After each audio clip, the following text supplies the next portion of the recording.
नमस्कार दोस्तों, हम मुग़लकालीन कला पढ़ रहे हैं और मुग़लकालीन कला में हमने एक देख लिया था आपके सबसे पहले चित्रकला। और चित्रकला कल की क्लास में पूरी कर ली थी। आज हम बात करेंगे चित्रकला के बाद सीधे तौर पे आपके देखने वाले हैं संगीत कला को। ठीक है, संगीत कला भी काफ़ी महत्वपूर्ण है और संगीत कला कहीं पीपीटी बोर्ड से बाहर तो नहीं जा रही, मैं चेक कर लेता हूँ। ठीक है, तो आज हम बात करेंगे चित्रकला के ऊपर, संगीत कला के ऊपर। और संगीत कला के बाद में फिर हम आएंगे वास्तु स्थापत्य कला के ऊपर और उसके साथ ही हमारी मुग़ल कला पूरी हो जाएगी। ठीक है, तो बात करते हैं हम संगीत कला के ऊपर। मुग़लकालीन संगीत कला, ये पहले दिमाग में नहीं आया जब मैंने ब्लूप्रिंट बनाया था उस समय। कल ही जब टॉपिक देखा कला किताब के अंदर तो संगीत कला भी चढ़ा कि भाई ये भी पढ़ना चाहिए। सिलेबस में तो क्या इन्होंने सीधा ऐसे लिख लिया मुग़लकालीन कला। तो जो हिस्ट्री का बच्चा है उसको बहुत अच्छे से पता है कि मुग़लकालीन कला कितनी बड़ी है। लेकिन जो जैसे ये टॉपिक जहाँ कहीं जनरल स्टडी में है, वो जब उसको देखता है, जैसे साइंस का स्टूडेंट है, अब सीधा लिख लिया ना मुग़लकालीन कला, तो उसकी हालत बड़ी ख़राब हो जाती है। उसको पहले तो यही लगता है कला है तो वही हो से 2-3 पेज होंगे कोई, लेकिन कला में फिर अंदर जाते हैं तो फिर बहुत सारी बातें निकल कर सामने आ जाती हैं। ठीक है, तो मुग़लकालीन संगीत के बारे में हम क्या करेंगे, एक एक शासक को लेंगे और हम उसको समझते जाएंगे, पढ़ते जाएंगे, लिखते जाएंगे। सबसे पहले लेते हैं हुमायूं को। हुमायूं से पहले बाबर को ले लेते हैं। नाम के बराबर ही सही, बट योगदान बाबर का भी था। देखिए क्या होता है ना, जब राज्य स्थापित हो रहा हो, जब राज्य एस्टैब्लिश हो रहा हो, तो उस समय जो शासक होते हैं वो पूरा प्रयास ये करते हैं कि किसी भी तरह से राज्य को स्थायी करें। उनका ध्यान कला की तरफ नहीं होता है। देखो, समाज कल्याण, कला, शिक्षा, इन क्षेत्रों पर ध्यान तब जाता है जब पहले अपना राज्य स्थापित हो जाए, एक स्थिरता प्राप्त कर ले। जब तक राज्य स्थिरता प्राप्त नहीं करता तब तक सारा खर्च जो है वो सुरक्षा पे होता है, सेना पे होता है।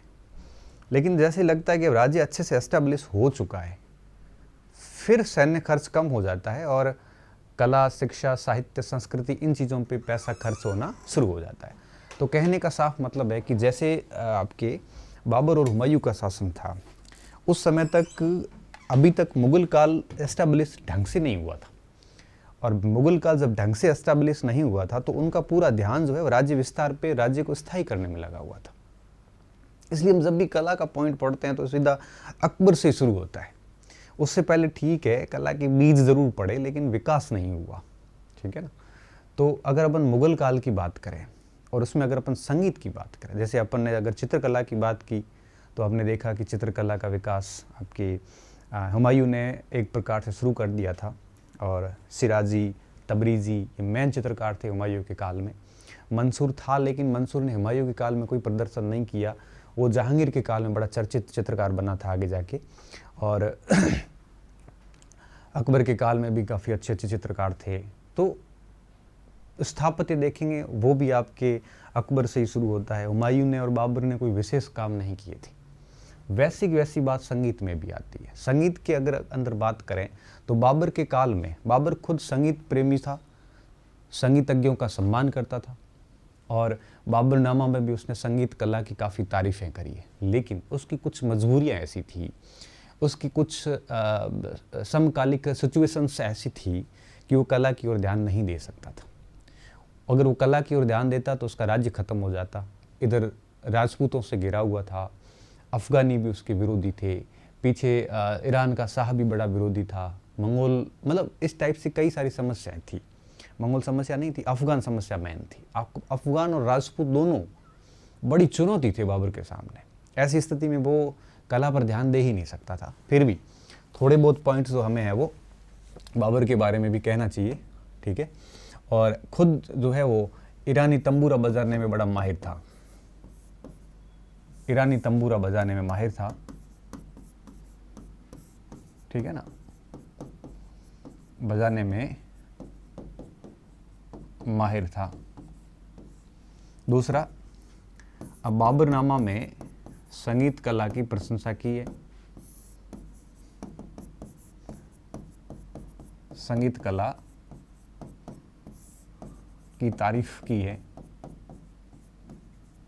ठीक है। और तीसरा,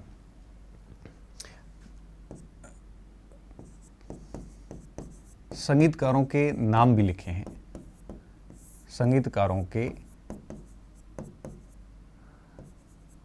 नामोल्लेख के साथ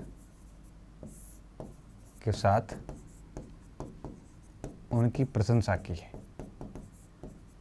तो कहने का साफ मतलब है यहाँ पे कि बाबर ने संगीत के क्षेत्र में कोई भी योगदान नहीं दिया, मगर वो संगीत का विरोधी नहीं था, क्योंकि इस्लाम संगीत का विरोध करता है, बाबर उस परंपरा में नहीं था।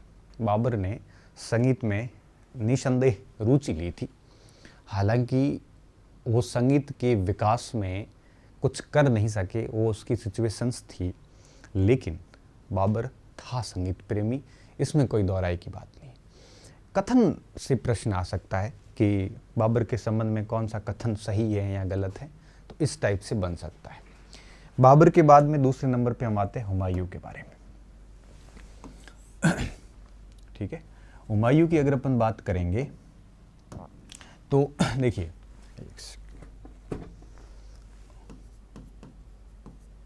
हुमायूं, ठीक है।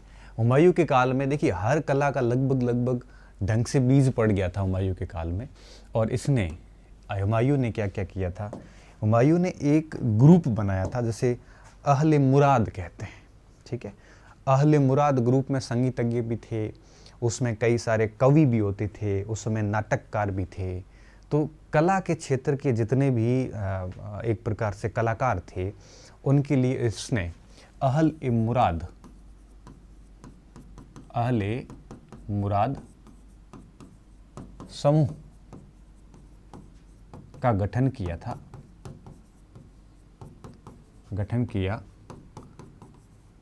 जिसमें संगीतकार भी थे, कवि थे, नाटककार थे। तो इतने ये सारे के सारे वर्ग जो है वो इसमें थे, ठीक है, नाटककार, कवि, संगीतकार वगैरह वगैरह। तो कला के जितने भी धनी लोग होते थे उनको ये अहले मुराद ग्रुप में रखते थे। कई बार ये सवाल पूछते हैं, अहले मुराद का गठन किसने किया और अहले मुराद था क्या? तो अहले मुराद उन लोगों का समूह था, उन कलाकारों का समूह था जो हुमायूं के दरबार में थे और कला के क्षेत्र में अपना कार्य कर रहे थे, ठीक है। ये एक प्रकार से पहला पॉइंट। दूसरा पॉइंट क्या था, इसके दरबार में एक बच्चू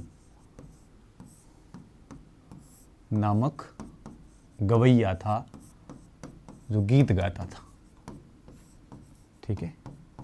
यह जब उसने मांडू का अभियान किया, मांडू हम कह सकते हैं आजकल का मध्य प्रदेश, यहाँ जब अभियान किया था तो इस अभियान के दौरान, यह अभियान हुआ था लगभग 1536 के आसपास। इस दौरान यह गवैया मध्य प्रदेश से लेके आया था और इस समय इससे कई सारे गीत गुलाए जाते थे। तो एक नाम ही आता है इस समय, यह मांडू अभियान 1536, मांडू अभियान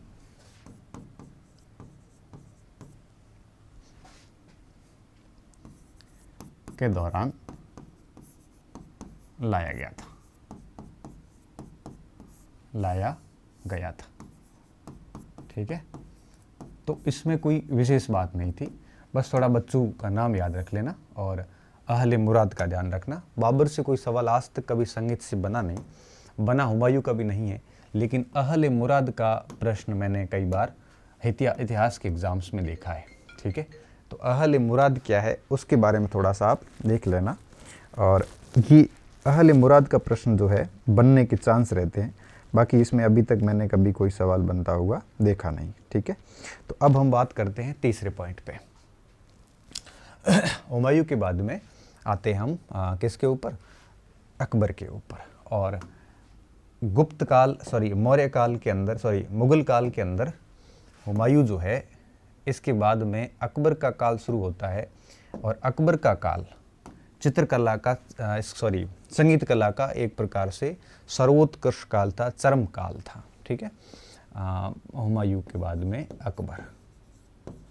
ये बार बार मुगल नाम इसलिए आ रहे हैं मौर्य, क्योंकि अभी इस जस्ट क्लास के बाद में मेरी हिस्ट्री की क्लास होगी सेकंड पेपर की, जो मौर्य काल से संबंधित है, वहाँ पे भी कला ही चल रही है। तो मुगल और मौर्य इस प्रकार से कई बार हो जाता है, तो आप ऐसे लोड मत लेना कि महाराज साहब से भूल कैसे रहे हैं, हम भूलते नहीं हैं। हाँ, ऐसे कई बार जुबान जो है वो आपके चूक जाती है। अकबर का काल, ठीक है। अकबर के काल की अगर मैं बहुत महत्वपूर्ण बात बताऊं, तो अबुल फजल ने अपनी पुस्तक अकबरनामा, जिसका आईन अकबरी भाग था, उसमें संगीतकारों के नाम लिखे हैं। और उसमें उसने बताया है कि 36 संगीतकार, अकबर के दरबार में 36 संगीतकार जो है वो आश्रय प्राप्त थे, राज आश्रय प्राप्त थे। 36 संगीतकार बहुत बड़ा आंकड़ा होता है, पहली बात। दूसरी बात आपको इसमें क्या ध्यान रखनी है कि हम यहाँ पे एक पॉइंट डाल रहे हैं कि मुगल संगीत कला का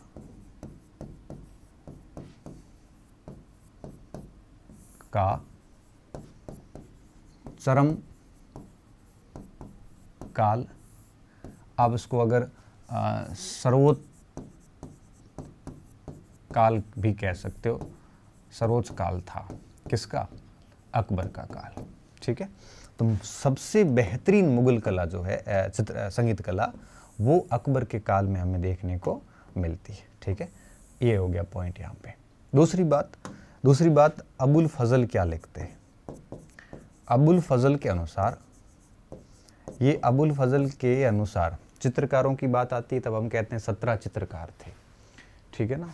संगीतकारों की बात आती है जिसने 36 संगीतकारों के नाम बताए। ऐसे प्रश्न आता है कि अबुल फजल ने अकबर के दरबार में कितने संगीतकार होना बताया है। ठीक है, अबुल फजल ने 36 संगीतकार दरबार में होना बताया। ठीक है, होना बताया। इसने कहा था कि कुल 36 संगीतकार जो है वो आपके अकबर के दरबार में आश्रय प्राप्त थे। मैं जो अंडरलाइन करता हूँ उसको तो आप गलती से भी छोड़ना मत। ठीक है, बाकी तो ठीक है, आपको अगर अच्छा हो तो याद कर लोगे तो ठीक है, नहीं करोगे तो भी चल जाएगा।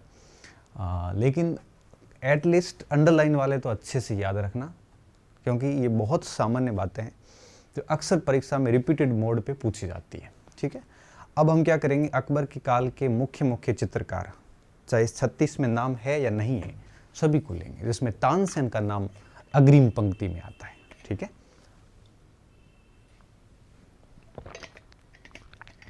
तानसेन इस समय का सर्वश्रेष्ठ संगीतज्ञ था। अपन एक एक को लिखेंगे, बताया है। और इस काल के प्रमुख चित्रकार इस प्रकार थे। पहला नंबर ले रहे हैं हम तानसेन का।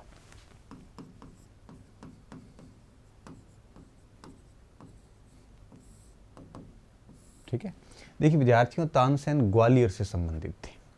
ग्वालियर के राजा रामचंद्र के दरबार में थे और वहाँ पर अक्सर यह वहाँ के संत थे हरिदास, उनसे इन्होंने ध्रुपद गायन सीखा था और विभिन्न प्रकार की रागें सीखी थी इन्होंने। रामतनु पांडे इनके बचपन का नाम था और वहीं पे रहकर ये काम कर रहे थे ग्वालियर के अंदर। फिर अकबर ने जब ग्वालियर का अभियान किया था तो उस समय राजा रामचंद्र ने तानसेन को उपहार स्वरूप अकबर को दे दिया था। अकबर को देने के बाद तानसेन ग्वालियर से आगरा आ गए। आगरा आने के बाद तानसेन अकबर के लिए गीत गाते थे। बाद में इन्होंने इस्लाम भी अपना लिया था। अकबर ने इनको बाकायदा बड़ा सम्मान दिया और अपने 9 रत्नों में स्थान दिया। अकबर के दरबार में 9 पूजनीय लोग थे, 9 श्रेष्ठ लोगों का समूह था। इन्हें 9 रत्न कहा जाता है। नई बात नहीं है, चंद्रगुप्त विक्रमादित्य के भी 9 रत्न थे। तो इन 9 रत्नों में तानसेन को स्थान दिया गया। तानसेन का नाम हमें अबुल फजल की आईन अकबरी में भी मिलता है। फिर यहाँ पर सूफी मत से काफ़ी प्रभावित हुए और मोहम्मद गोस को अपना आध्यात्मिक गुरु बनाया और इस प्रकार से काम चलता रहा। इसके बाद में इनका बेटा, इनका दामाद, वो भी सारे के सारे गीतकार वगैरह हुए और चलते रहे। एक बार कहते हैं कि तानसेन और बैजू बावरा, बैजनाथ मिश्र नाम था उनका और उन्हें बैजू बावरा कहते थे, उनके बीच में आपस में संगीत की प्रतियोगिता भी हुई थी और इस प्रतियोगिता का मैं आगे बाद में जिक्र करता हूँ। पहले हम तानसेन को, चलो जिक्र बाद में क्या अभी बता देता हूँ। तानसेन के अलावा एक बैजू बावरा भी थे अकबर के काल में, हालांकि वो अकबर के दरबार में कभी नहीं आए, मतलब दरबारी कभी नहीं, गीतकार कभी नहीं रहे, दरबार से कोई वो सहायता प्राप्त नहीं करते थे, तुलसीदास की तरह थे। और बैजू बावरा बैजनाथ मिश्र थे, वो भी आपके ग्वालियर के ही थे। और ग्वालियर के बैजनाथ मिश्र, अब इसके बारे में कई सारी किंवदंतियां हैं। कोई कहता है कि अपनी प्रेमिका कलावंत थी, कि प्रेम में इतने पागल हो गए थे कि उनको पीछे बावरा शब्द लगाया गया, कि बावरे घूमते रहते थे। कोई कहता है कि कोई दंत कथाएं ऐसा कहती है कि उनका एक ही बेटा था और वो कश्मीर चला गया था और वहीं होके रह गया, फिर उसकी याद में विरह विरक्त हो गए और वो कश्मीर चले गए और इस बावरे घूमने लग गए, इसलिए इसको बैजू बावरा कहते हैं। ठीक है, कई सारी दंत कथाएं। एक बार तानसेन से प्रतिस्पर्धा आयोजित करवाई। अकबर ने कहा कि तानसेन से जो जीतेगा उसको मुख्य पद दिया जाएगा और जो हारेगा उसको मृत्युदंड दिया जाएगा। ऐसी प्रतियोगिता थी, तो किसी ने भी तानसेन से प्रतियोगिता करने की हिम्मत नहीं जुटाई। तब कहते हैं कि बैजू बावरा अपने गुरुजी से आज्ञा लेके तानसेन से मुकाबला करने के लिए अकबर के दरबार में जाते हैं और वहाँ पे इनके बीच में प्रतिस्पर्धा होती है। हालांकि यहाँ पे 2 मत आते हैं, कोई कहता है कि तानसेन जीते, लेकिन अधिकांश तात्कालिक स्रोत यही कहते हैं। अबुल फजल तक ने लिखा है कि बैजू बावरा जीते थे और तानसेन पराजित हुए थे। और प्रतिस्पर्धा में कुछ यूँ हुआ था कि तानसेन ने सबसे पहले धुन बजाई, धुन बजा के उसने जंगल से हिरण को बुलाया। कई बार ये जो लोग धुन बजाते थे इससे बारिश भी करवाते थे, मेघ मल्हार बनाते थे तो बारिश हो जाती थी, पत्थर तक पिघला देते थे, ऐसी धुन होती थी। अब ये बातों में काल्पनिकता भी बहुत है। अब तानसेन ने अपनी धुन के सहारे जंगल से हिरण बुलाया, हिरण बुलाकर उसके गले में माला डाल दी, माला डाल के हिरण को छोड़ दिया। फिर अब चुनौती ये थी कि बैजू बावरा को अपनी राग बजा के हिरण को वापस बुलाकर माला निकालनी थी। संगीत की प्रतियोगिता ऐसे होती थी। फिर कहते हैं कि वो बैजू बावरा ने धुन बजाई, हिरण धुन से मोहित होकर पुनः दरबार में आता है और बैजू बावरा उसका हिरण से वो माला निकाल देता है। इस तरह से उसके दावों को खारिज कर दिया। फिर यहाँ पे कहते हैं कि बैजू बावरा ने अपनी धुन से पत्थर को मोम की तरह पिघला दिया और पिघलाने के बाद में एक धनुष था पास में, एक वाद्य यंत्र था पास में, उसको उसके ऊपर जाके लगा दिया और वो उसके अंदर धंस गया, उस मोम के अंदर, और फिर पुनः आपके वापस वो पत्थर बन गया। और चुनौती दी तानसेन को कि उस वाद्य यंत्र को पुनः वापस बाहर निकाल। वो कैसे निकाल सकता है? वो धुन बजा के पत्थर को पिघला के और फिर बाहर निकाल सकता है, अदरवाइज वो आपके वाद्य यंत्र बाहर नहीं निकल पाएगा। और ऐसा करने में तानसेन सफल नहीं हुए और तानसेन ने अपनी हार स्वीकार की और बैजू बावरा के पैर छुए और वहाँ से निकलने लगे। फिर बैजू बावरा ने पद को अस्वीकार करके तानसेन की जान बचा के खुद वहाँ से निकल गए। तो ऐसे बैजू बावरा भी थे, लेकिन हाँ वो अकबर के दरबार में नहीं थे, लेकिन अकबर के समकालीन ज़रूर थे। ठीक है, अकबर खुद भी संगीत का बड़ा प्रेमी था, नगारे बजाने में काफ़ी एक्सपर्ट था। और मैं तो ऐसा मानता हूँ कि भारत का कोई ऐसा बच्चा नहीं होगा जिसको नगारा बजाना नहीं आता हो, क्योंकि नगारे बजाने में कोई बड़ी बात नहीं, मंदिरों में रखे हुए थे, कोई भी जे जाके मैं भी बजा लेता हूँ उसको। तो हमारी किताबों में लिखा है कि वो बहुत ही दक्ष प्रवीण संगीतज्ञ था और बेहतरीन नगारा बजाता था। देखो, नगारे बजाना कोई ठीक है वो ऐसा लिख लिया है और हमारी परीक्षा के सामग्री के लिए मटेरियल बढ़ा दिया। बाकी नगारा बजाना कोई बहुत बड़ी कला का काम नहीं है, कोई भी जाके बजा लेता है। ठीक है, ढोल बजाना, नगारा बजाना ठीक है चल देता, हाँ कोई धुन से बजाता है तो वो अलग बात है। ठीक है, तो अब हम आते हैं सबसे पहले तानसेन के ऊपर, और तानसेन में हम क्या क्या लिखने वाले हैं। ठीक है, देखिए सबसे पहले हम इनका थोड़ा सा जीवन परिचय वगैरह सब पॉइंट टू पॉइंट हम लिख लेंगे। 1506 में ग्वालियर में जन्म, ग्वालियर में जन्म हुआ। वैसे इंपॉर्टेंट नहीं है 1506, कई जगह 1509 भी आ जाता है। रामतनु पांडे बचपन का नाम था, बचपन का नाम था, ये कई बार सवाल आता है इनका। ठीक है, ग्वालियर के संत हरिदास से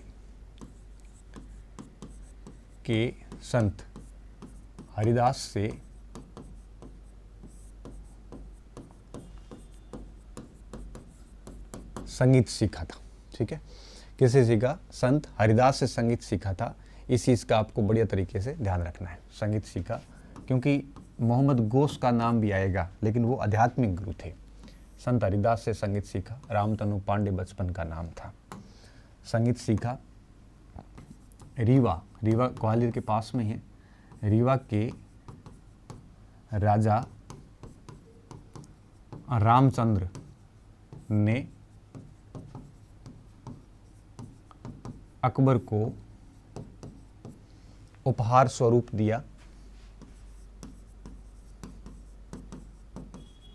उपहार स्वरूप दिया। ठीक है, फिर अकबर ने अपना नवरत्न बनाया, अकबर ने अपना नवरत्न बनाया। फिर मोहम्मद गोस को इन्होंने अपना आध्यात्मिक गुरु बनाया,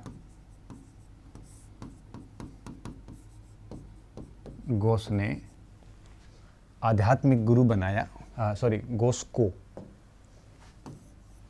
मोहम्मद गोस को आध्यात्मिक गुरु बनाया, स्पिरिचुअल आप कह सकते हो, आध्यात्मिक गुरु बनाया, आध्यात्मिक गुरु बनाया। ठीक है, रुद्र वीणा वाद्य यंत्र का आविष्कार किया तथा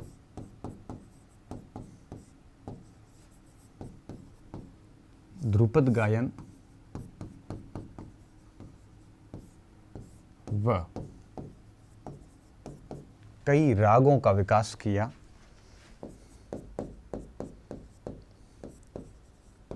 कई रागों जैसे मियाँ की मल्हार, मियाँ की मल्हार, मियाँ की सारंग,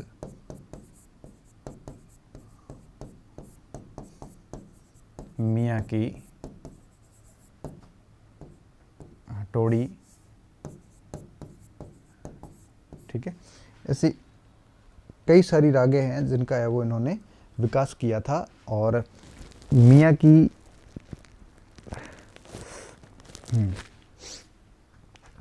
मल्हार, मियाँ की सारंग, मियाँ की तोड़ी, एक उसकी और है कन्हैया है, कान्हा है, कुछ और है, रुको, दरबारी कान्हा, दरबारी कान्हा इत्यादि। ठीक है, इसको क्वेश्चन में बंद कर रहा हूँ, है ना।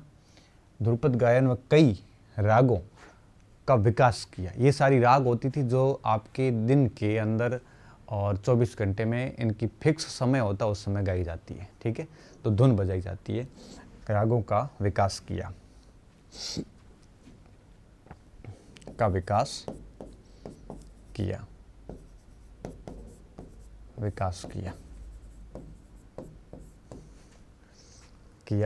इस कारण अकबर ने कंठाभरण वाणी विलास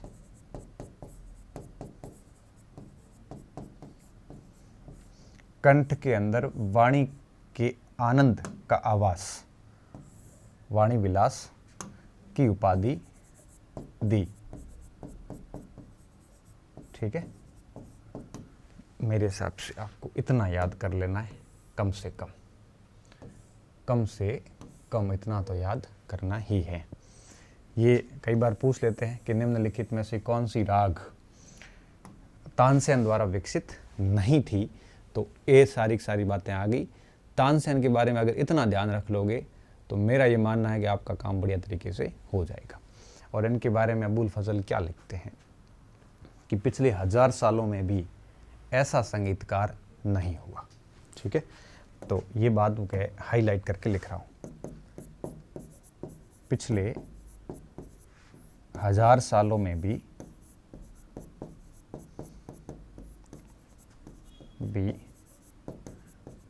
ऐसा संगीतकार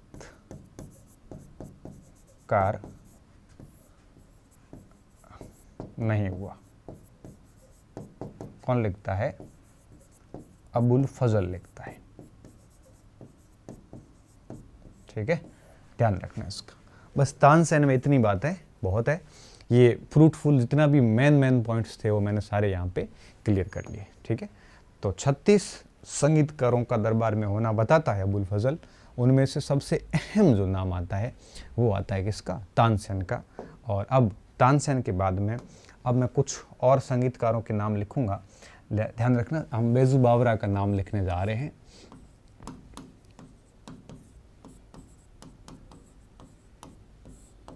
बैजू बावरा।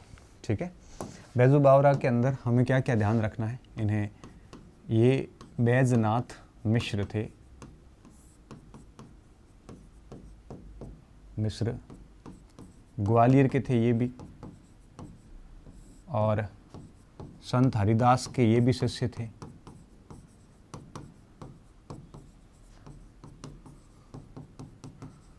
और इनके बारे में एक और इंटरेस्टिंग बात भी है। हमारे कई सारे इतिहासकार ये लिखते हैं कि अकबर के दरबार में हरिदास ने आने से स्पष्ट तौर पे मना कर दिया था। तब अकबर वेश बदल के, अपनी वेशभूषा बदल कर हरिदास का संगीत सुनने के लिए अक्सर उनकी कुटिया जाया करते थे। ये इतने धनी व्यक्ति थे संगीत के कि अकबर को संगीत सुनने के लिए उनकी कुटिया जाना पड़ता था। वेश बदल कर जाते थे, नहीं तो लोग पहचान लेते। ठीक है, तो अकबर इनका संगीत सुनने हेतु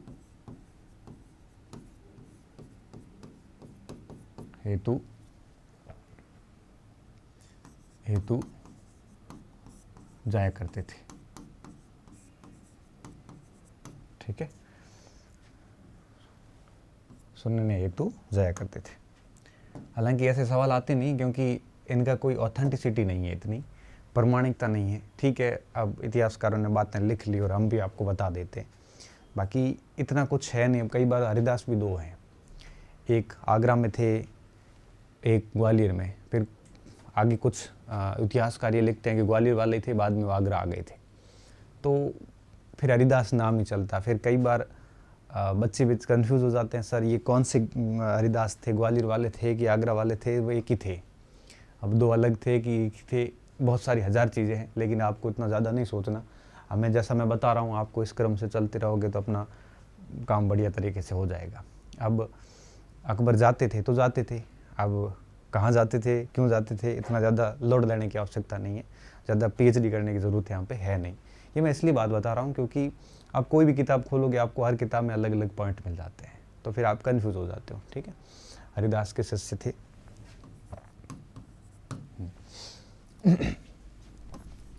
अकबर के समकालीन ज़रूर थे,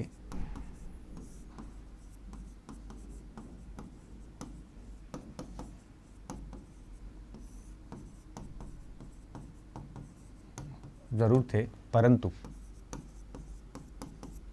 परंतु उनके दरबार में आश्रय प्राप्त नहीं थे। दरबार में आश्रय प्राप्त नहीं थे। कुछ इतिहास ये भी लिखते हैं कि ग्वालियर के शासक थे बैजनाथ मिश्र, और इनके पास में 2000 का मनसब भी था अकबर के द्वारा दिया हुआ, लेकिन एक संगीतकार के रूप में उन्होंने आश्रय नहीं लिया था, अनुदान नहीं लिए थे। ठीक है ना। सेवाएं जरूर दी थी अकबर के काल में, ऐसा भी मानते हम कि राजा के रूप में अकबर ने इन्हें 2000 का पद दिया था, मनसब दिया था। ठीक है। देखो, दरबार में दरबारी होना और मनसब होना बड़ा अलग है। दरबारी होने का और अनुदान लेने का मतलब है कि उस तनख्वाह पे गीत गाना। ठीक है। और मनसबदार का मतलब होता है कि एक अधिकारी के रूप में सेवाएं देना। ये बहुत कम सेवाएं दी थी, बहुत ज़्यादा नहीं दी थी। और फिर जब संगीत के क्षेत्र में उतरे और राज पद सब त्याग करके निकल गए, तो उसके बाद वापस अकबर के दरबार में कभी नहीं गए। यद्यपि अकबर के आक्रमण के समय इन्होंने जब आत्मसमर्पण किया था, हम अकबर में पढ़ेंगे डिटेल में राजनीतिक इतिहास के अंदर, लेकिन यहाँ पे ये बातें इतनी ज़्यादा ज़रूरी नहीं हैं। तो अकबर के दरबार में है वो उन्होंने संगीतज्ञ से पहले ये कार्य भी किया था। ठीक है। मालवा के राजा के रूप में, है ना, जब ये मालवा के राजा थे। बैजू तो बावरा तो बाद में बना है, पहले तो बैजनाथ मिश्र थे। और तानसेन को एक प्रतियोगिता में पराजित किया था। एक प्रतियोगिता में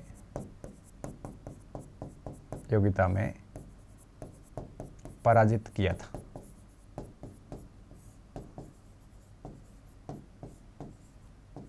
ठीक है। तो लेकिन यहाँ पे दो मत हैं। कई सारे इतिहासकार ये कहते हैं कि तानसेन जीते थे, लेकिन तत्कालिक इतिहासकार जो है, समकालीन इतिहासकार अबुल फजल कहते हैं कि तानसेन हारे थे। फ़कीरुल्लाह में लिखते हैं कि तानसेन हारे थे। तो कहने का मतलब है कि तानसेन के हारने की पुष्टि उस समय के स्रोत करते हैं, तो हमें थोड़ा सा उस पर ध्यान देना है। ठीक है। तो बैजू बावरा की बात आ गई। अब हम देख लेते हैं थोड़े अन्य चित्रकारों के बारे में। ठीक है। अन्य में अगर अपन नाम लें तो देखिए, एक लाल कुलवंत था।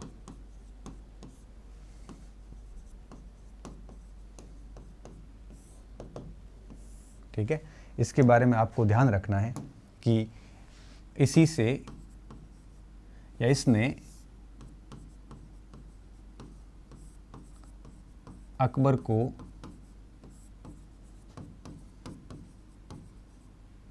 नकारे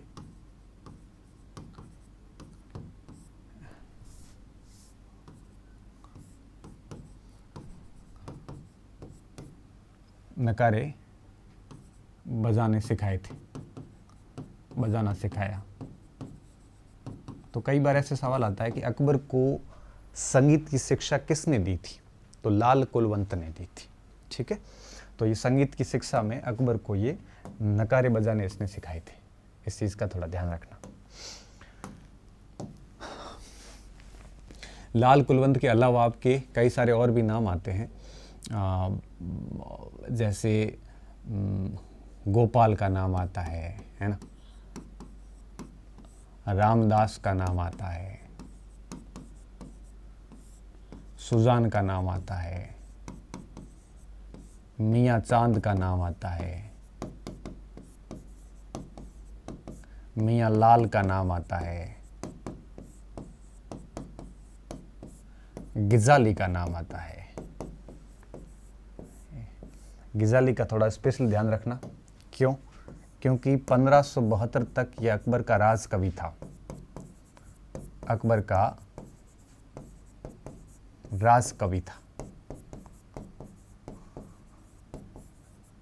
बाद में फैजी को राजकवि बनाया गया, फैजी को राजकवि बनाया। ठीक है, तो गिजाली का नाम याद रख लेना, और इनमें से एक गिजाली, एक लाल कुलवंत, ये दो तो आपको बढ़िया से याद रखने हैं, काफ़ी महत्वपूर्ण है परीक्षा के पॉइंट ऑफ व्यू से। ठीक है, इसके अलावा बिन, तंबूरा, सितार, रबाब, ऐसे कई सारे बिन, सितार, तंबूरा, रबाब, सुरमंडल, ये वाद्य यंत्र इसी समय के, अकबर के काल के थे।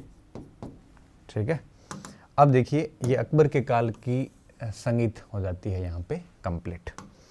तो अकबर का हमारा मैटर हो गया पूरा, जो कि इस समय का सर्वोत्कृष्ट काल था और सबसे बेस्ट अकबर के काल में समय था, मुगल काल में समय था। ठीक है, तो ये हो गया हुमायूं, अकबर और बाबर। अब हम आते हैं बाबर के बाद में जहांगीर के ऊपर। ठीक है, जहांगीर के बारे में हम देख लेते हैं और फिर हम आगे देखते हैं। शाहजहां का मामला खत्म करेगा। स्टूडेंट के हिसाब से शाहजहां ठीक आदमी था, जहांगीर। अब जहांगीर ने क्या नया किया था, इसने संगीत को मनसबदारों की श्रेणी में रखा, मतलब एक पद रखा था। पद का मतलब आप कह सकते हो जैसे सेनापति का पद होता है, जिस तरह से आपके विभिन्न प्रकार के मनसबदार आपको अच्छे से पता ही है, तो प्रशासनिक पद होते हैं, उसी प्रकार से इन्होंने इसको संगीतकार को भी पद दिया था, मनसबदारों की श्रेणी में रखा था।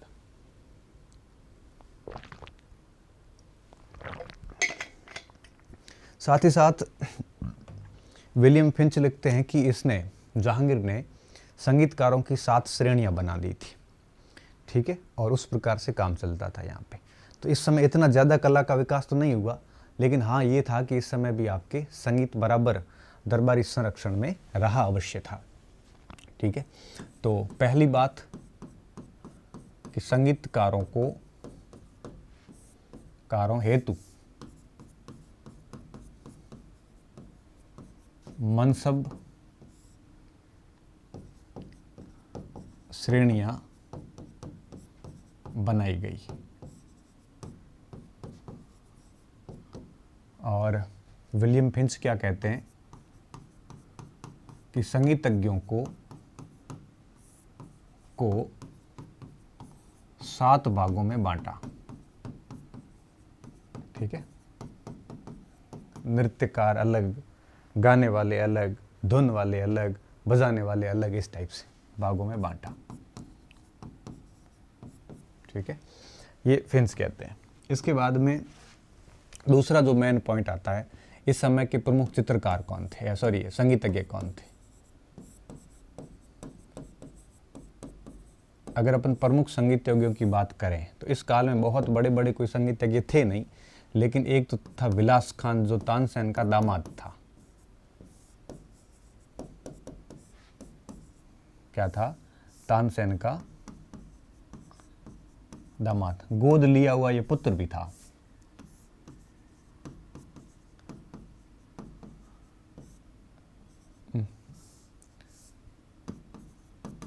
इसके साथ साथ में नाम आता है आपके शाकी का। शाकी ये गजल लाने का श्रेय इसी का था, गजल का आरंभ इसी ने किया था, इसी ने किया। ठीक है, और इसी कारण इसके पास में एक बहुत बढ़िया उपाधि थी, जिसे कहते हैं आनंद खान की उपाधि। ठीक है, आनंद खान उपाधि इसके पास में थी, ये भी थोड़ा सा ध्यान रखना। साकी और विलास खान, इसका सीधा से सवाल आता है कि साकी और विलास खान किसके दरबार में थे? जहांगीर, परवेज और खुर्रम। जहांगीर दाद, परवेज दाद, परवेज व खुर्रम दाद, ये 3 थे बंधु। इसके साथ साथ में आपके हमजान खान और मलखू खान और जनार्दन भट्ट। हमजान खान, मलखू खान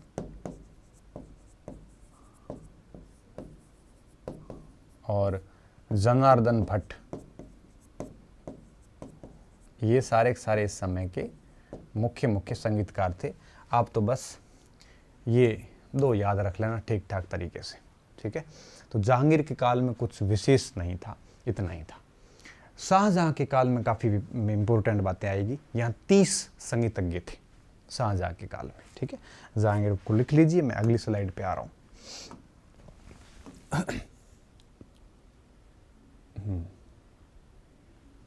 ठीक है। शाहजहां,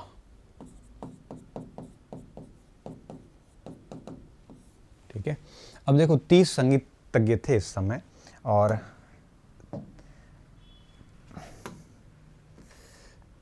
अकबर में हमने ठीक है, ये पॉइंट लिख लेना कि संगीत में संगीत का जानकार, नकारे बजाने का दक्ष,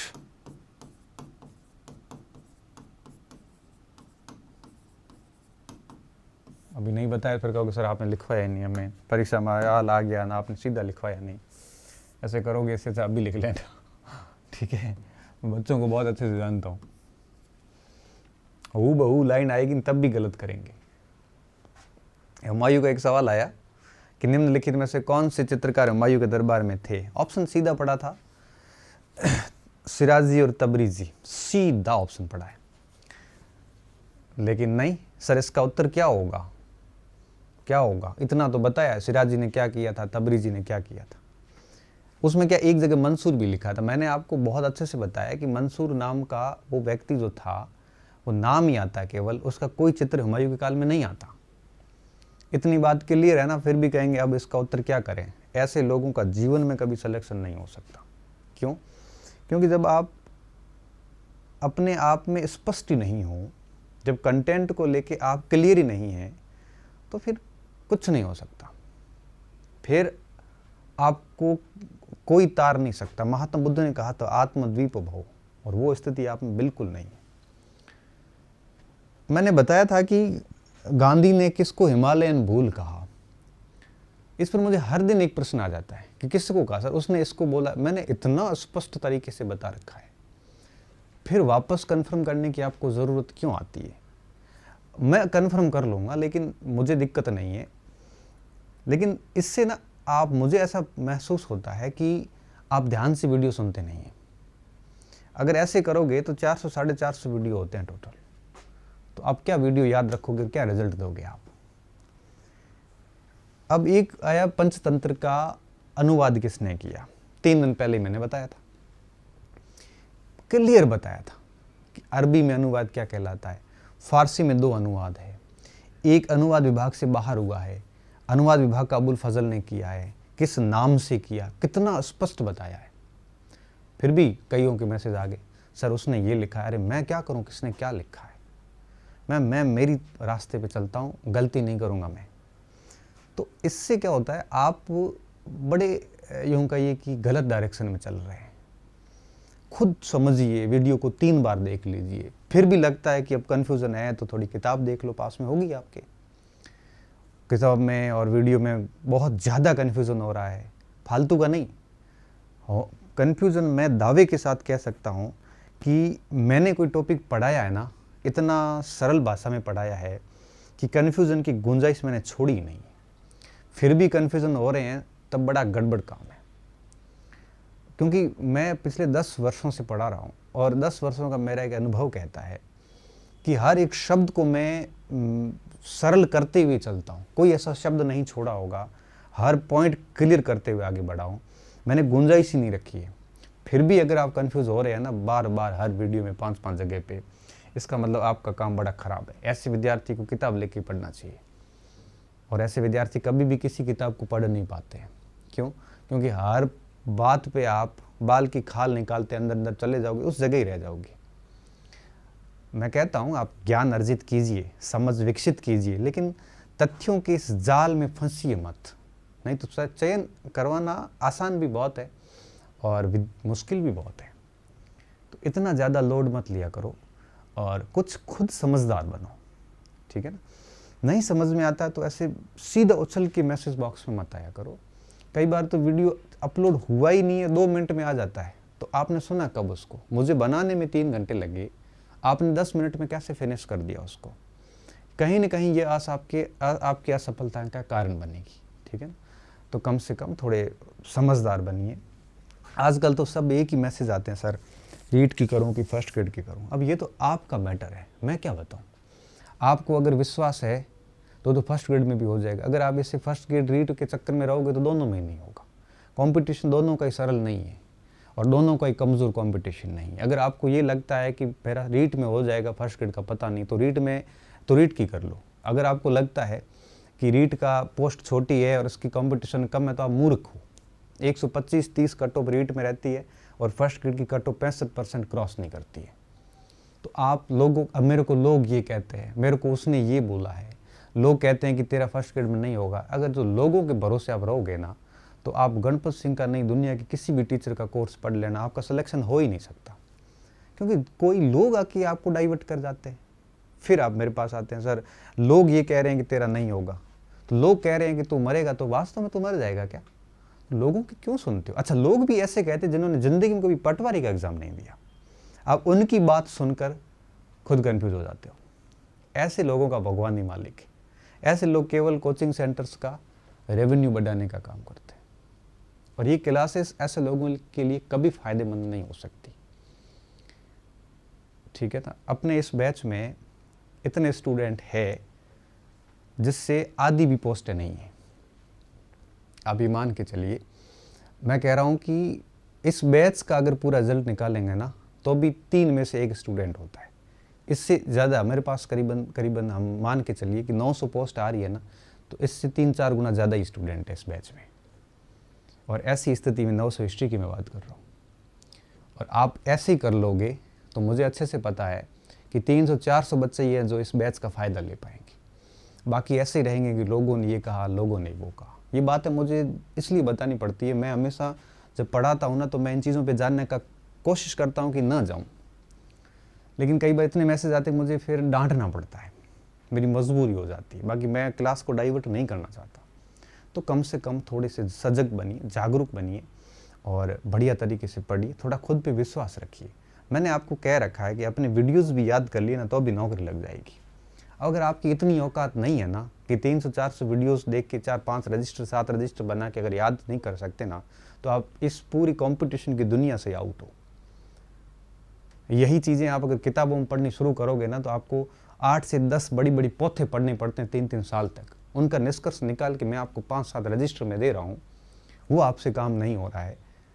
आपको इतना ही अगर आप पे यकीन नहीं है, तो आप फिर मज़े करिए, आप लोगों का रेवेन्यू बढ़ाने के काम कर सकते हो। आप सिलेक्शन नहीं ले सकते। सिलेक्शन लेने के लिए व्यक्ति को थोड़ा विश्वास रखना पड़ता है, ठीक है। जब हमने कितना कुछ कह रखा है आपको, फिर भी आप जो है वो उस पर अमल नहीं कर रहे हैं।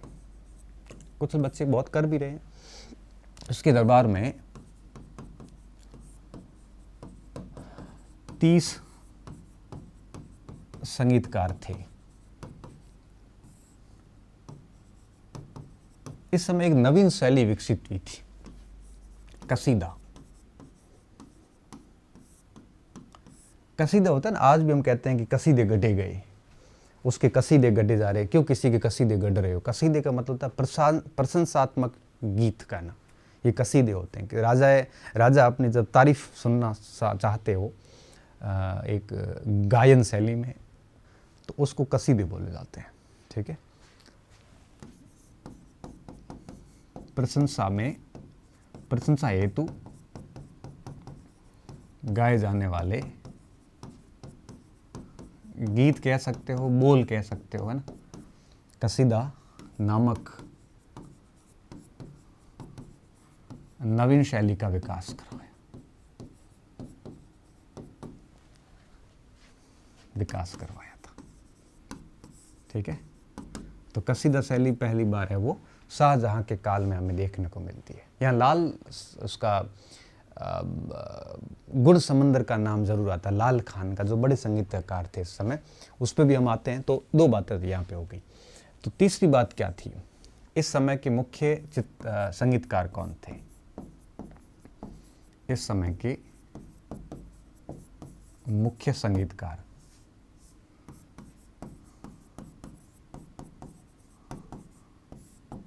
ठीक है।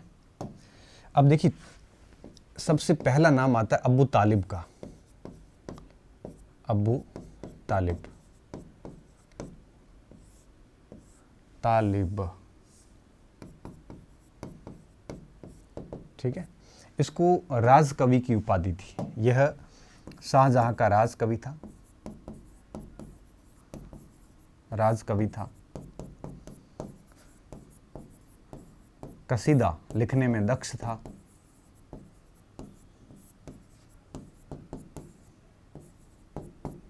कलीम की उपाधि थी इसके पास में,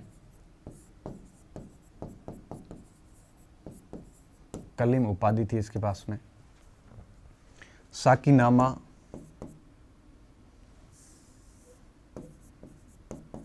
साकीनामा लिखा। ठीक है, तो अबू तालिब का नाम कई बार पूछते हैं और इसने काफ़ी कुछ काम किए थे। साकीनामा, अच्छा, एक मनसिबिया भी लिखा, मनसबिया लिखा। ठीक है, तो ये अबू तालिब आता है। ठीक है, उसके बाद में दूसरा जो नाम आता है वो था लाल खान का।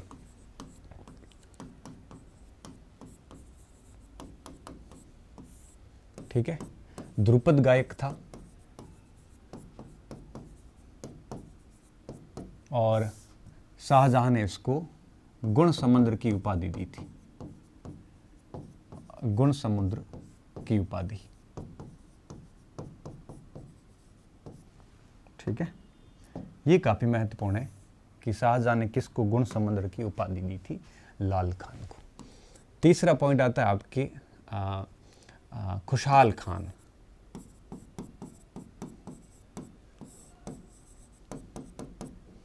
ये टोडी राग का बड़ा स्पेशलिस्ट था, टोडी राग विशेषज्ञ था।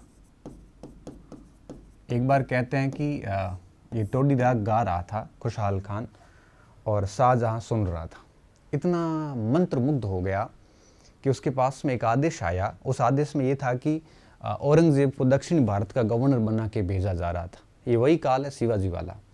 भेजा जा रहा था और उसके साथ में मुर्शिद कुली खान को भेजना था, ऐसा आदेश था। उस पर उनको हस्ताक्षर करने थे और उसने बिना पढ़े हस्ताक्षर कर दिए। फिर जब पता चला कि मैंने किस आदेश पे हस्ताक्षर किए, तब इसको सजा भी दी गई थी। ठीक है, खुशहाल खान, तो इसका थोड़ा सा ध्यान रखना। एक बार आदेश पर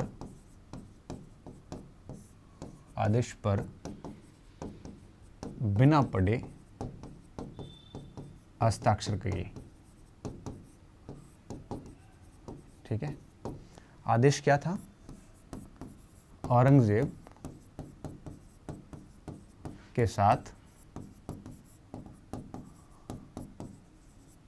मुर्शिद कुली खान को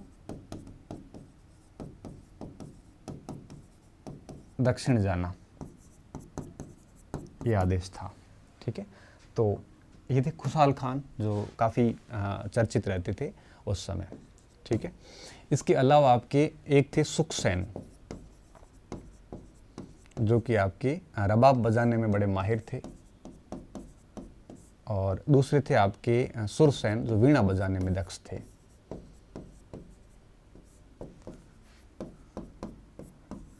ये दक्ष कलाकार थे दोनों। कुछ अन्य करके हम चौथे में डाल सकते हैं। फिर आपके रामदास,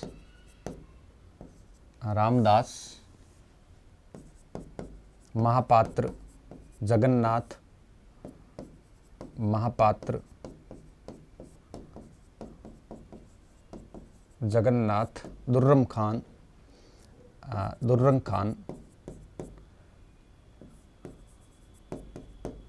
विश्राम खान,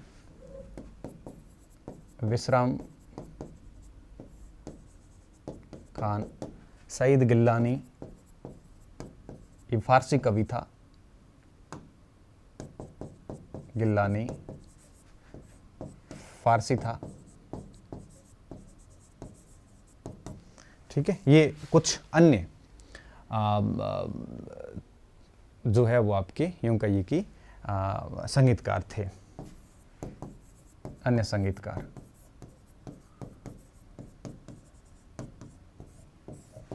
ठीक है, लाल खान के बारे में एक पॉइंट ध्यान रख सकते हो आप कि शाहजहां इससे संगीत सीखा था।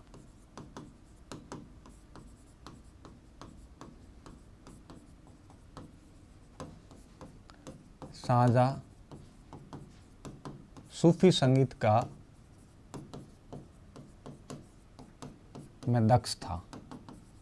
कहते हैं कि सूफी संतों को मंत्र मुग्ध कर देता था, ऐसा शाहजहां गाते थे।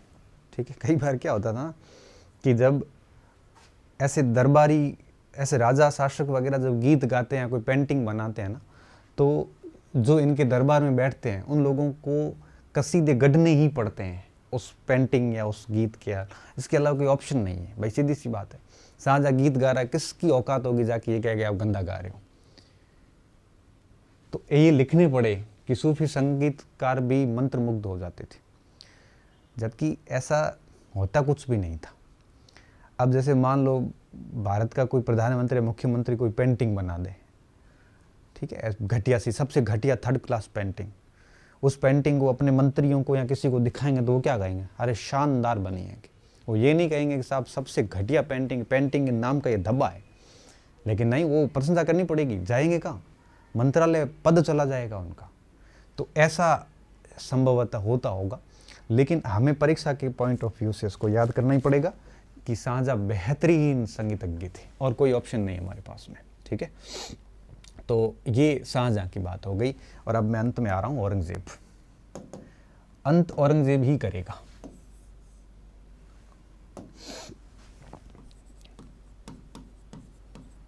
औरंगजेब, ठीक है, पहली बात, इस्लाम विरोधी मानकर, विरोधी मानते हुए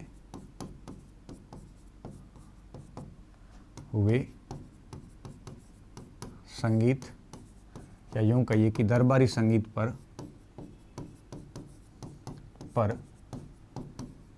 प्रतिबंध लगा दिया, प्रतिबंध लगाया।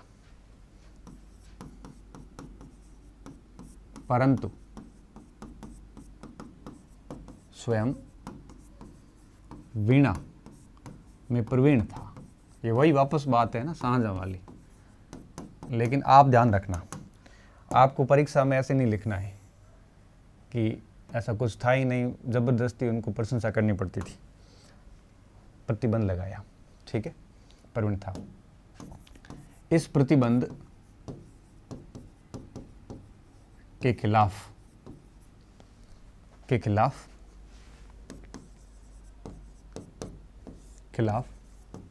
जितने भी संगीतकार थे उन्होंने तबला व तानपुरा, ये दोनों वाद्य यंत्र हैं, लेकर सभी संगीतज्ञों ने एक औरंगजेब का जनाजा निकाला, एक प्रकार से आप कह सकते हो। तानपुरा लेकर सम्राट के विरुद्ध लेकर राजा के विरुद्ध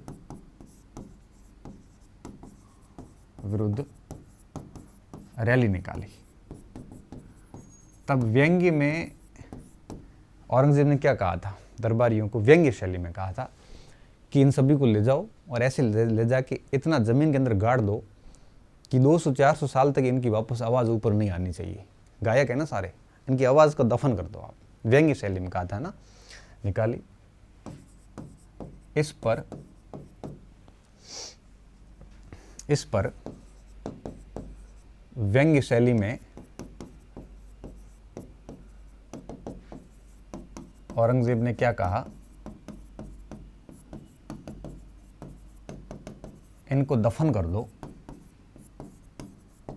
दफन कर दो ताकि 200-400 साल आवाज बाहर ना आए। ठीक है, तो ये थोड़ा ध्यान रखना। ऐसे आता है अकबर, शाहजहां, जहांगीर, सामने आता नगारा कौन बजाता था, वीणा में कौन दक्ष था, खुद संगीत गीत का कौन, इस टाइप से आते हैं। ठीक है, तो थोड़ा सा ध्यान रखना है इनका। एक सबसे इंपॉर्टेंट बात, चलो ये लिख लो आप, एक सबसे इंटरेस्टिंग बात यहाँ पे क्या हुई, भारतीय शास्त्रीय संगीत की सबसे अधिक पुस्तकें इस समय लिखी गई और अनुवादित हुई थी। भारतीय शास्त्रीय की सर्वाधिक पुस्तकें इस समय लिखी व अनुवादित हुई, अनुदित हुई। कौन कौन सी हुई? इससे पहले मुझे एक याद आ रही अकबर के काल की, लिखे नहीं हम, आप अभी लिख रहे हैं। रागसार ग्रंथ अकबर के काल में लिखा गया था, ध्यान रखना आप, है ना। रागसार संगीत ग्रंथ इस काल का था। ठीक है, अब इस समय कौन कौन सी पुस्तकें जो है वो लिखी गई, कुछ पुस्तकों के नाम आपको याद होने चाहिए। राग दर्पण, अब एक फकीरुल्लाह नामक व्यक्ति था, संगीतज्ञ था, एक पुस्तक है मान कौतूहल, मान कौतूहल ग्रंथ है, इसमें मधुर गीतों का संग्रह है, गीतों का संग्रह है। ग्रंथ का फकीरुल्लाह द्वारा फारसी में अनुवाद राग दर्पण कहलाता है। ये बहुत इंपॉर्टेंट है ना, ध्यान रखना। पहली, दूसरी किताब है आपके तुहफत उल हिंद, तुहफत उल हिंद, अब मिर्जा मोहम्मद खान के द्वारा लिखी गई। मिर्जा मोहम्मद, मिर्जा हमेशा उसके आगे लगता था जो राजकुमार होते थे। ठीक है, तो मिर्जा मोहम्मद खान द्वारा लिखा गया भारतीय संगीत का ग्रंथ, भारतीय संगीत ग्रंथ। ठीक है, उसके बाद में तीसरी किताब है संगीत पारिजात, रोशन जमीर द्वारा अनुवाद किया गया। संगीत पारिजात,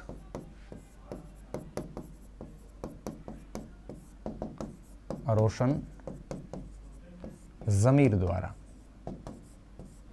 ठीक है, और एक था आपके यहाँ व्यंग्य काव्य, जफर जाटली, ये संगीत ग्रंथ नहीं है लेकिन व्यंग्य की पुस्तक है, याद आ गई तो यहीं लिख लिया है। ठीक है, तो ये कुछ किताबें थी जो एक प्रकार से काफ़ी महत्वपूर्ण थी। अब हम क्या कर रहे हैं, ये किताबें हो गई। ये सवाल पूछते हैं कई बार कि संगीत पर सबसे अधिक ग्रंथ किस काल में लिखे गए, तो औरंगजेब का काल कोई सोच भी नहीं सकता, उसने तो प्रतिबंध लगाए थे।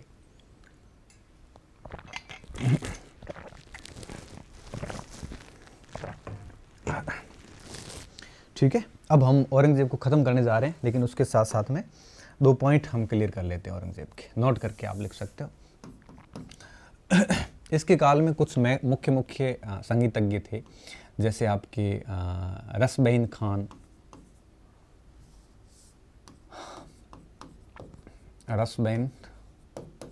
खान, और इसके अलावा आपके सुखी सेन, कलावत, ठीक है, और हयात,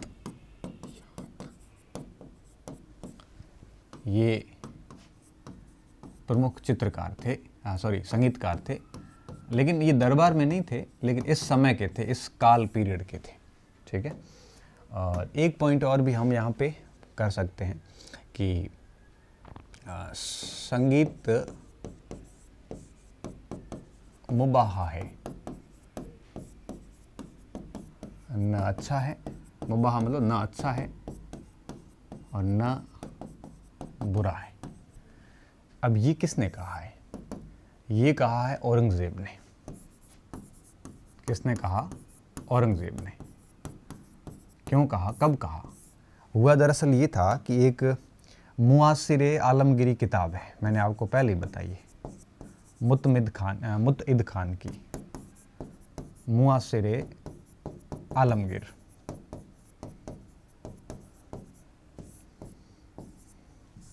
मुतइद खान की,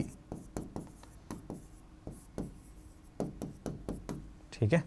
इस किताब के अंदर एक बात लिखी हुई है कि एक सफ़वी और औरंगजेब के बीच का वार्तालाप लिखा हुआ है। और सफ़वी जब औरंगजेब से पूछते हैं कि संगीत कैसा है, तब उसने कहा कि संगीत ना अच्छा है ना बुरा है, मतलब संगीत मुबाह है। ऐसा औरंगजेब ने लिखा है, कहा है। किसको कहा था? सफ़वी को कहा था। इस बात को लिखा है मुआसिर आलमगीर के अंदर, ठीक है। तो ये विद्यार्थियों औरंगजेब की मेन जो बातें थी ऑलमोस्ट मैंने आपको सारी बता दी, और ये हो गया पॉइंट हमारा क्लियर। और अन्य करके कुछ आप लिख सकते हो। देखिए ये अन्य में एक आता है बहादुर शाह, जो कि बाद में औरंगजेब का उत्तराधिकारी बना, बहादुर शाह प्रथम, ठीक है। ये इसे शाह ए बेखबर कहते थे। कहते हैं कि जब संगीत में बहुत ज़्यादा लीन हो जाता था तो उसको कोई खबर नहीं रहती थी कि राज्य में क्या घटित हो रहा है, इसलिए इसको शाह ए बेखबर कहा जाता था, जो संगीत में अक्सर लीन रहता था। एक था मोहम्मद शाह रंगीला। मोहम्मद शाह रंगीला ये पिया नाम से लिखता था, और ये भी आपके संगीत प्रेमी था। इतना कोई डीप में पूछते नहीं है, हालांकि औरंगजेब तक की बातें ही हमारे परीक्षा के पॉइंट ऑफ व्यू से इम्पोर्टेंट है। और इसकी दरबार में एक खुसरो खान नामक संगीतज्ञ था, इसका एक दो बार परीक्षा में पूछा गया है, ठीक है। खुसरो खान संगीतज्ञ इसके दरबार में था, ठीक है। तो ये बातें हो गई हमारी आज की कंप्लीट। ये आप कह सकते हो कि हमारा संगीत का मैटर कंप्लीट हो जाता है, ठीक है। अब हम नेक्स्ट जो क्लास होगी उसमें हम वो आगे देखने वाले हैं स्थापत्य कला को, और कला का अंतिम आयाम होगा आपके स्थापत्य कला, ठीक है। बहुत बहुत धन्यवाद विद्यार्थियों, अच्छे रहिए, मस्त रहिए और पढ़ते रहिए।